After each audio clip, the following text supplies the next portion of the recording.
মঞ্চে উপস্থিত আছেন সম্মানিত অতিথিবৃন্দ জনাব জাহাঙ্গীর আলম মুকুল, রইসুল ইসলাম পলাশ, চন্দ্রিকা ওলিয়ার রহমান, আমাদের বড়ই প্রিয় এবং শ্রদ্ধাভাজন ভাই আব্দুর রহমান ভাই, তারপর ইয়াসির মোল্লা, আরও অন্যান্য যারা আছেন সবার প্রতি আমার আন্তরিক অভিনন্দন ও ধন্যবাদ।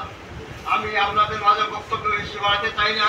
আমি শ্রদ্ধার সঙ্গে স্মরণ করছি মালিক নিয়ামত সাহেবকে, আমি শ্রদ্ধার সঙ্গে স্মরণ করছি গোলাম মোস্তফা তরিলদার সাহেবকে, আমি শ্রদ্ধার সঙ্গে স্মরণ করছি ওলিয়ার রহমান সাহেবকে, আমি শ্রদ্ধার সঙ্গে স্মরণ করছি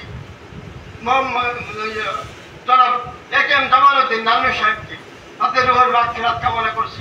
তারা এই স্কুলের পিছনে অনেক অবদান রেখে গেছে, অনেক ত্যাগ তিতিক্ষা অনেক কিছু করে গেছেন। যেমন আমাদের ছিলেন আনারুদ্দিন খন্দকার সাহেব, যেমন আতায় ফকির সাহেব, তিনাদের অবদান আছে এই স্কুলের পিছনে।